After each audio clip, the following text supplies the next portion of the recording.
Bonjour, je m'appelle Mathilde Farelli, je suis interne en biologie médicale au CHU de Rennes et je vais vous présenter le travail qu'on a fait, les méthodes qui permettent de promouvoir la prescription raisonnée et de réduire le mauvais usage des prescriptions de 1-alpha 25 d'hydroxyvitamine D. Et donc je vais vous parler de ce qu'on a fait à Rennes. On s'est rendu compte qu'au CHU de Rennes, on avait une augmentation drastique des prescriptions pour de la 1,25 d'hydroxyvitamine D, qui était quand même partiellement liée à l'augmentation aussi de la 25 hydroxyvitamine D.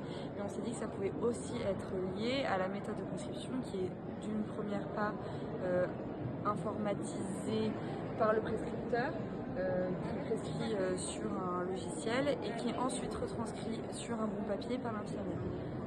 On a mis en place, le but c'était de promouvoir une prescription raisonnée de cette analyte et on a essayé de mettre en place des actions correctives pour pouvoir atteindre cet objectif-là. Ce qu'on a commencé par faire, c'est une revue rétrospective de toutes les demandes de 1,25 d'hydroxyvitamine D qu'on a réalisées, d'identifier les situations dans lesquelles la demande n'était pas justifiée et de former les prescripteurs au bon usage de cette analyse.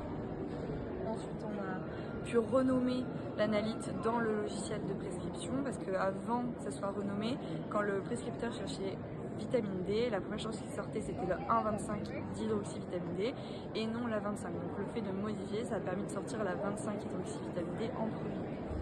Ensuite, on a pu relocaliser la coche du bon sur un bon spécialisé, parce qu'avant, quand l'infirmière voulait cocher sur le bon la vitamine D, donc la 25 hydroxyvitamine D, parfois il pouvait y avoir une confusion où elle cochait la 25 et la 1,25, ou les deux, ou la mauvaise. Donc on a permis de changer la coche du bon de biochimie générale vers le bon d'hormonologie spécialisée.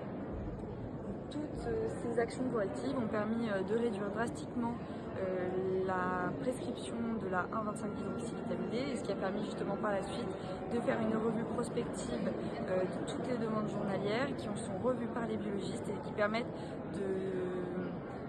de trier les dernières demandes pour voir si elles sont bien dans l'indication. Donc en conclusion, la réduction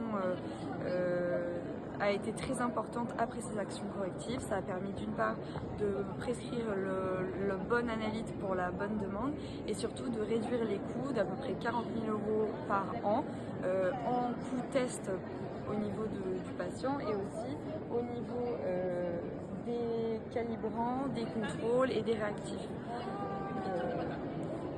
En conclusion, ce travail a permis d'atteindre une prescription raisonnée de la 1,25 d'hydroxyvitamine D et donc ça a été fait en accord avec les prescripteurs du service et ça permet aussi d'optimiser la bonne prise en charge du patient. Merci à tous.